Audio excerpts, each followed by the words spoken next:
주전 1세기 로마 최고의 변호사였던 마르쿠스 툴리우스 키케로라는 사람이 있습니다. 이성과 논리, 신랄한 비판과 가혹한 조롱, 때로는 심금을 울리는 감성으로 청중들을 사로잡았기 때문에 수사하게 되부라 해도 과언이 아니었습니다.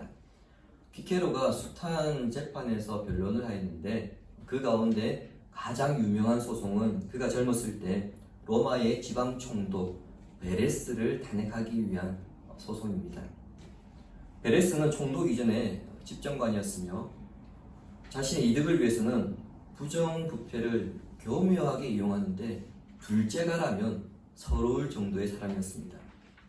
그는 집정관으로 있으면서 주변 사람들을 공직에 앉히거나 또한 투표를 조작하기 위해서 뇌물을 받는 그런 일들을 서슴지 않았습니다. 로마의 집정관은 임기가 끝나면 로마의 여러 행정지역들 가운데 하나를 맡아서 통치하는 지방총독으로 그렇게 부임하게 됩니다. 이러한 관례에 따라서 베레스는 집정관 임기가 끝나고 지금의 이탈리아 그 남부 지역에 시칠리아로 또다시 자신의 부를 축적하기 위해서 입맛을 다시며 내려갔습니다. 시칠리아에 도착한 베레스는 부를 축적하기 위한 무자비한 계획을 실행합니다. 세금을 과도하게 부과했으며 군대를 동원하여 시칠리아 사람들의 부동산을 빼앗고 예술작품들이나 가치 있는 물품들을 수탈하여 배에 싣고는 로마에 있는 자기 집으로 보내곤 했습니다. 그리고 자신이 한 일을 보고하거나 또한 자신에게 저항하거나 자신을 고소하겠다고 위협하면 그 사람을 그 자리에서 잔인하게 처벌했습니다. 이런 일들이 계속되자 시칠리아 사람들이 젊은 키케로에게 도움을 요청합니다. 사실 키케로가 이 사건을 처음 맡았을 때에 매우 긴장했습니다. 베레스의 친구들 자체가 이미 로마의 고위직에 있었고 또 그 지인들도 그런 유명, 좀 높은 자리에 있었기 때문에 이 사건을 맡았다가 자칫 자기 인생이 꼬일 것이 뻔히 보였기 때문이죠. 이러한 이유로 처음에는 소송을 맡지 않으려 했습니다. 하지만 그대로 있자니 마음이 너무 괴로워서 사람들이 자신에게 부탁했던 그 사실 하나하나를 조사해 나가기 시작하는데 드러나는 사실에 어느 순간부터 혐오감을 느끼기 시작했습니다. 결국 대단히 힘겨운 법적 공방 끝에 베레스 총독을 재판대에 세웠으며 키케로가 제시한 엄청난 증거들을 통해서 로마 사회 전체가 베레스 총독에게 혐오감을 느끼게 됩니다. 제가 설교를 시작하면서 키케로의 소송 이야기를 장황하게 설명하는 것은 이 소송의 핵심 때문입니다. 이것은 앞으로 로마 제국안에서 바울의 전도사역과 연결되기 때문에 우리가 바울의 전도사역의 의미를 알기 위해서는 이 배경을 알아야 하기 때문에 말씀드린 것입니다. 이 소송이 지속될수록 베레스의 친구들과 베레스로부터 부정한 재물을 받은 사람들조차 베레스가 유죄 판결을 받고 총독의 자리에서 쫓겨날 것으로 그렇게 예측했습니다. 사람들로 하여금 이런 예측을 하게 만들었던 것은 베레스가 이런 사태를 사람들에게 알리려고 했던 한 사람을 십자가에 매달아 죽이는 데 있었습니다. 베레스에 의해서 십자가에 매달려 죽은 사람은 다름 아닌 로마 사람이었던 것입니다. 로마 시민이었던 거죠. 베레스는 그 사람을 채찍질하고 처형시켰는데 그 사람은 죽어가면서도 계속해서 나는 로마 시민입니다 이렇게 외쳤습니다. 자신이 로마 시민이라는 사실을 강조하며 외쳤던 것은 지금 베레스가 하고 있는 이 일들이, 특히 자신에게 한 이 일들이 로마 시민에 걸맞는 법적 절차를 따르지 않았기 때문입니다. 결론적으로 키케로에 의해서 재판대에 세워진 베레스 총독은 재판이 끝나기 전 스스로 망명길에 오르고요. 그 후 몇 년 후에 그는 로마의 장군 안토니우스의 그 명령으로 이제 사형을 당하게 됩니다. 나는 로마 시민입니다. 이 말은 마치 카드 게임에서 조커를 내는 것과 같다는 의미입니다. 그냥 끝났다는 겁니다. 우리의 검경찰에 해당하는 치안관들은 자신이 맡은 그 행정구역을 다스려갈 때에 다른 건 몰라도 적어도 한 가지, 로마 시민을 베레스처럼 대해서는 안 된다는 것은 분명하게 알고 있었습니다. 제가 조금 길게 설명을 드렸습니다만 다시 말씀드리지만 제가 지금까지 말씀드렸던 이 배경은 바울이 로마 제국 내에 있는 지역들을 전도하러 다닐 때 바울을 지켜주는 뒷배경입니다. 그럼에도 바울은 그 자신이 자신을 로마 시민임을 밝힐 때가 있고 밝히지 않을 때가 있는데 그때 왜 그는 다르게 행동하는가? 어떤 때는 자신의 신분을 밝히고 어떤 때는 로마 시민 대신에 유대인이라는 신분을 밝히는가? 이것을 이해하는 것이 그 본문을 이해하는 데 대단히 중요한 열쇠거든요. 그렇기 때문에 제가 디테일의 소송권을 자세하게 설명드리고 있는 것입니다. 본문에서도 이 점을 염두하고 우리는 오늘 본문을 살펴야 합니다. 바울이 점치는 한 여종을 고쳐줌으로써 그 여종의 주인들에게 고소를 당하여 모진 형벌을 받고 빌립보 감옥에 갇혔습니다. 그 밤에 감옥 문과 족쇄가 풀려졌으나 죄수들이 아무도 도망가지 않음으로써 이 모든 현상이 하나님의 기적에 의한 것임을 깨닫고 간수가 바울을 자기 집으로 데려가서 자기와 자기 온 가족이 바울에게 세례를 받습니다. 자, 이 부분에서 어떻게 간수가 죄수인 바울을 데리고 그 밤에 자기 집 데리고 갈 수 있느냐, 이런 의문이 들 수 있죠. 당시 로마법에 따라서 간수의 책임은 죄수에게 최종적인 판결이 내려지기 전까지 그 죄수를 안전하게 지키는 것이었기 때문에 그 소위 말하는 신원 보장이 된다면 감옥 밖으로 데리고 나갈 수도 있었습니다. 자, 이러한 배경에서 바울과 실라가 간수의 집에 가게 되었고요. 그 집에 가서 간수와 그 가족들에게 세례를 주게 된 것입니다. 그리고 밤이 지났습니다. 날이 새자 상관들, 즉 빌립보 성을 다스리는 통치자들이 법 집행관, 우리로 치면 경찰이겠죠. 법 집행관들을 보내어서 바울과 실라를 방면하라고 간수에게 통보합니다. 그리고 간수는 그 통보를 다시 바울과 실라에게 전달하면서 자유롭게 떠나라고 말하는데 이때 바울이 이해할 수 없는 반응을 보입니다. 37절 보시기 바랍니다. 바울이 이르되 로마 사람인 우리를 죄도 정하지 아니하고 공중 앞에서 때리고 옥에 가두었다가 이제는 가만히 내보내고자 하느냐? 아니라 그들이 친히 와서 우리를 데리고 나가야 하리라 한데, 우리가 로마 시민이기 때문에 우리를 풀어준다고 해서 우리가 그냥 갈 수는 없고, 우리가 고난을 당하도록 우리에게 벌을 준 그 상관들, 걔네들 와서 우리를 데리고 나가라고 해라, 이렇게 이야기한 겁니다. 38절에 의하면 빌립보 성의 최고 통치자들이 바울과 실라가 로마 사람이라는 말을 듣고는 두려워했다, 이렇게 기록하고 있습니다. 이 정도의 파급력을 지닌 것이 로마 시민권입니다. 실제 로마 시민은 개인의 문제라 할지라도 로마 황제에게 재판을 신청할 수 있는 권리가 있었습니다.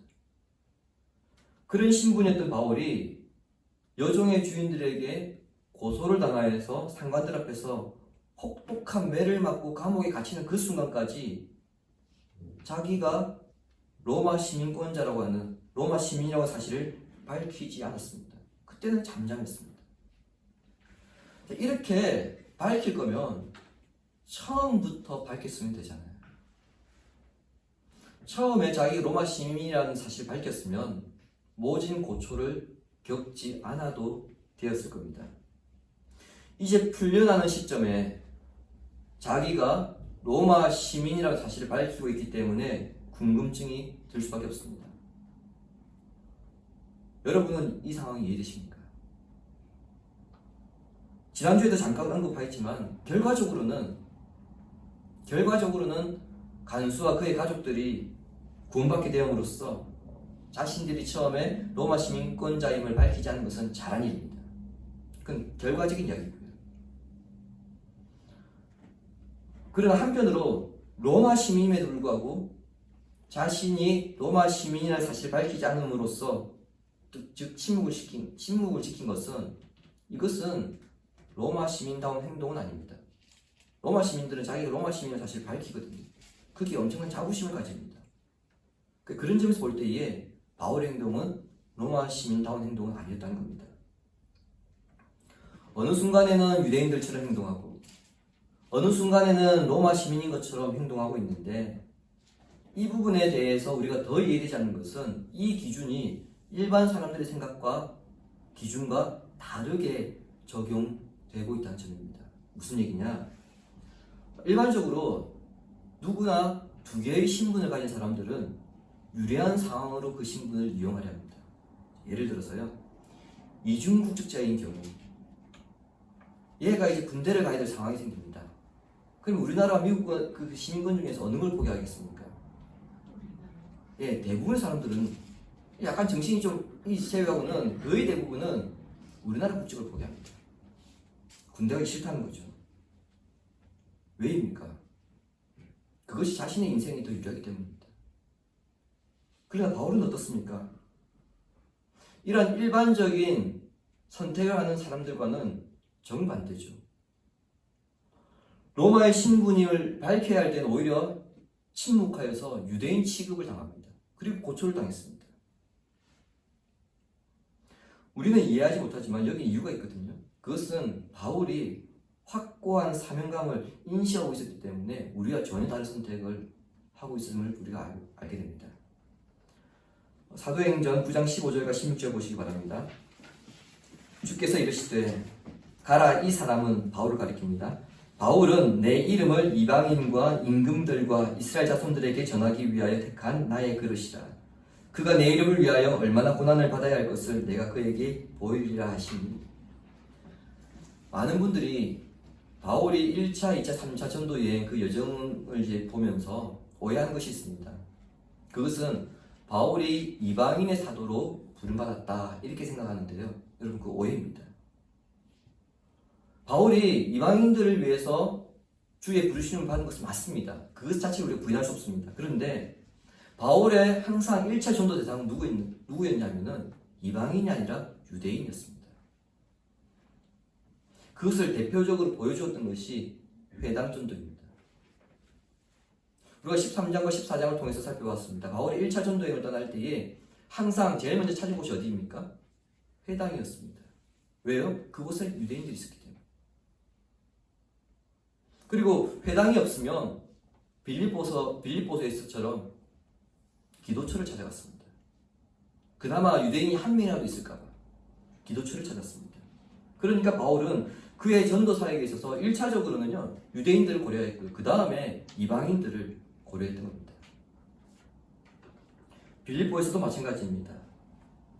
요정의 주인들에게 고소를 당하는 상황에서 바울이 로마 시민권자들이 가지고 있는 우리의 그 주민등록증이겠죠, 그와 같은 신분을 증명할 수 있는 표식을 보여주었더라면 그는 분명 육체적 고통을 당하지 않았을 겁니다.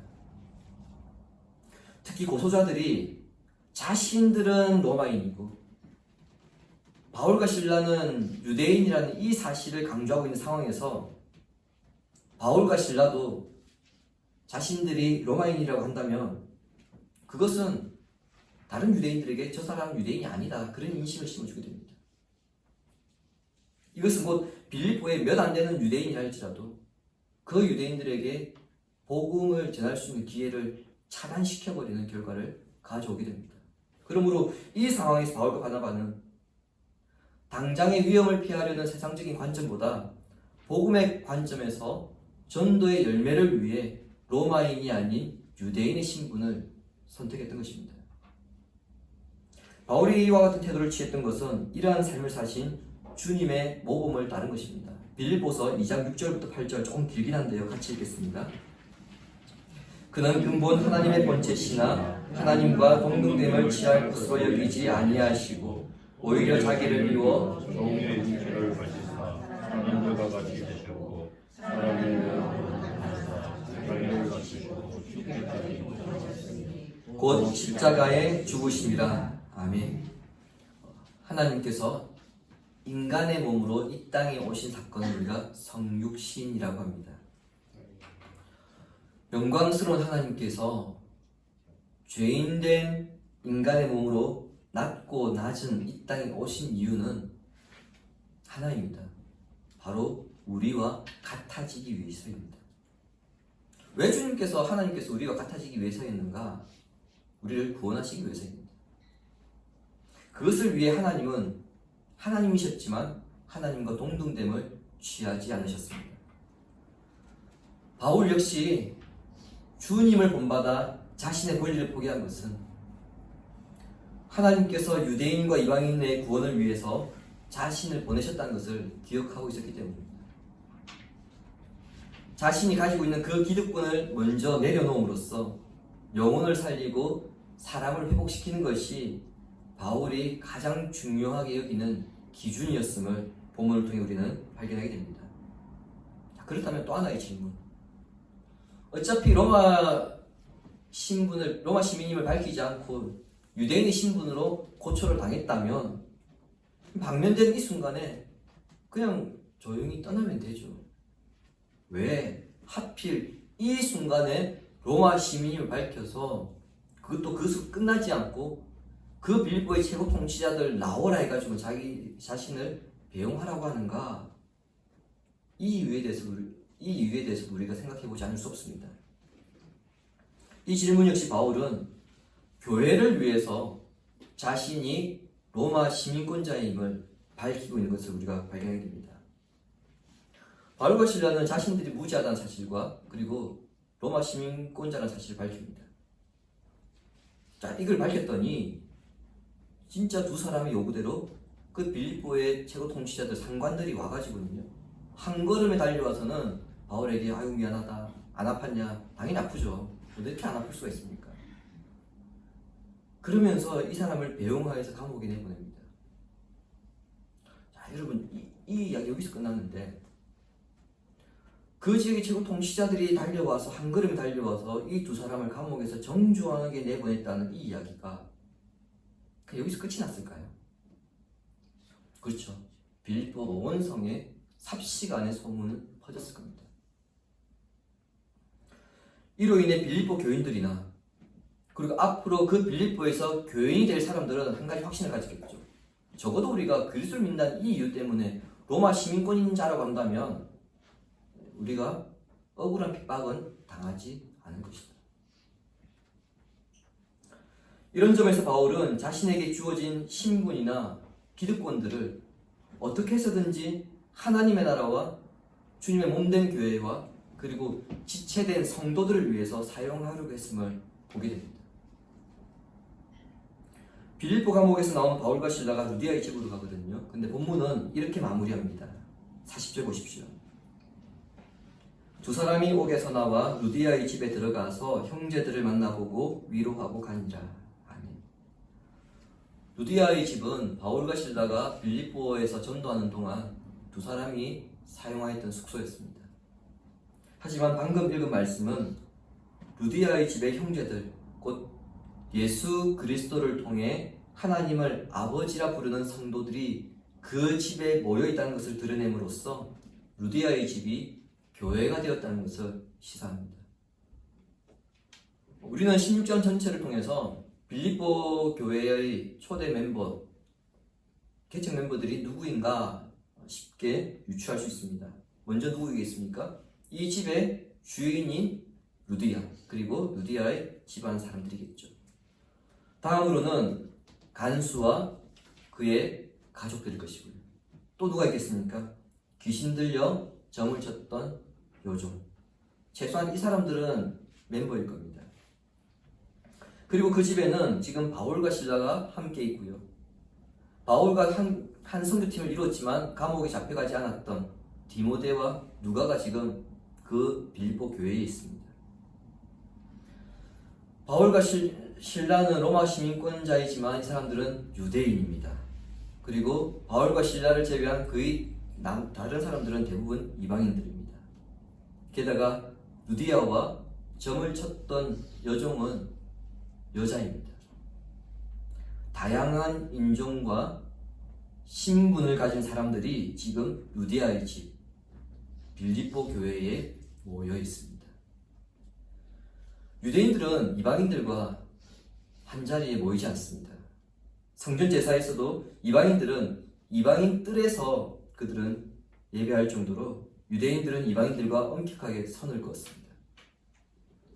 그러나 빌립보 교회는 유대인과 이방인, 남자와 여자, 자유민과 종 등 신분과 인종을 초월하여서 한자리에 모였습니다. 이것이 교회입니다. 도저히 하나 될 수 없는 것 같은 사람들이 하나 되고요. 용납할 수 없는 사람을 용납하고 서로 다르게 살아왔던 사람들이 한 마음으로 한 곳을 바라보는 것. 여러분, 그것이 교회입니다. 이 일이 가능한 것은 예수 그리스도의 십자가 앞에서 성도 각 사람이 자신의 죄인됨을 발견함으로써 자신이 다른 사람에 비해서 더 나을 것이 없다는 사실을 깨닫기 때문에 이와 같은 일들이 일어날 수 있는 겁니다. 동시에 이런 사실을 깨닫게 되면 비로소 다른 지체들이 자신 눈에 들어오게 됩니다. 빌립보 교회를 다시 보시기 바랍니다. 바울과 실라가 감옥에서 나와서 빌립보 교회 가서 그곳에 있는 형제들을 만납니다. 그 다음 무엇을 합니까? 위로하고 빌립보를 떠났더라. 전도를 위해 새로운 지역으로 떠나야 하는 바울 일행이 고생을 하겠습니까? 아니면 빌립보 교인들이 고생을 할까요? 둘 다 고생길이 열린 것은 분명합니다만 아무래도 바울 일행이 더 고생하지 않을까요? 빌립보 지역을 떠나서 이제 새로운 지역을 갈 때 당장 어느 지역으로 갈 것인가? 새로운 지역으로 간다면 이제 숙소는 또 어떻게 잡아야 되나? 또 어떻게 먹어야 되나? 당장 의식주의 문제에 고민 안 할 수 없습니다. 또 하나, 그 지역의 사람들은 어떤 사람들이 모일까? 빌립보에서 이런 고난을 당했는데 루스드라에서 우리가 돌에 맞아 죽을 뻔했는데 우리가 또 다른 지역에 가게 될 때 거기에는 어떤 성향의 사람들이 있을까? 이런 고민들이 많겠죠. 정말 예측할 수 없는 상황입니다. 그럼에도 떠나는 바울 일행이 오히려 남아있는 빌립보 교인들을 위로함으로써 교회는 어떤 곳이어야 하는가, 이것을 몸소 보여주고 있는 것을 우리가 보게 됩니다. 주님이 사랑하신 성도 여러분, 2010년 초반에 많은 사람들의 호응을 이끌었던 나는 가수다라는 프로그램이 있었습니다. 여러분 아마 다 기억하실 겁니다. 우리나라에 그 네로라 하는 그 가수들이 한 자리에 모여서 서로 대결을 펼쳐가면서 최종 우승자를 펼쳤는데 모두가 가수였기 때문에 사실 대결을 해가지고 누가 떨어지든 자존심 상하는 것은 마찬가지입니다. 일반인과 가수가 붙어면 당연히 가수가 이겼죠. 근데 가수끼리 붙어서 떨어졌을 때에 그래도 내가 가수인데 그런 자기의 이름을 자존심을 걸고 붙는 자리였기 때문에 떨어지면 자존심 상하는 그 자체입니다. 그래서 가수답게 보이기 위해서 그들은 원곡보다 더 원곡다운 노래를 보여주기 위해서 굉장한 노력을 했습니다. 이 땅에서 그리스도인이 가져야 하는 생각이 바로 이런 것입니다. 나는 천국 시민이다. 이런 생각이 머릿속에 박혀 있어야 합니다. 그렇게 할 때 주님께서 우리에게 요구하시는 삶, 우리에게 주신 것들, 곧 기질이나 은사나 믿음이나 인간관계, 심지어 물질까지 나의 유익을 위해서가 아니라 주님의 기쁨을 위해서 때로는 포기할 수 있고 나눌 수 있습니다. 그리고 나는 천국 시민입니다.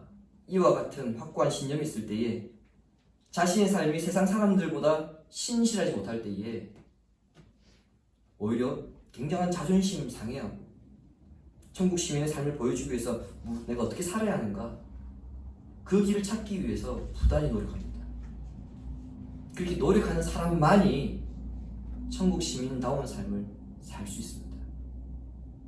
이렇게 성도 한 사람 한 사람이 천국 시민으로 살아갈 때에 세상은 교회를 두려워하게 되고요. 세상은 성도를 칭송하게 됩니다. 물이 바다 덮음같이 여호와의 영광이 우리의 모든 삶의 영역에 충만하게 덮이도록 나는 천국 시민이다, 이런 신념으로 살아가시기 바랍니다. 그래야 여러분 주변의 모든 사람들이 믿음의 길을 담대히 걸어가는 여러분의 모습을 통해서 주님께 돌아오도록 복음의 참된 삶이 무엇인지를 증거하는 성도가 되기를 성부와 성자와 성령의 이름으로 축원합니다. 아멘.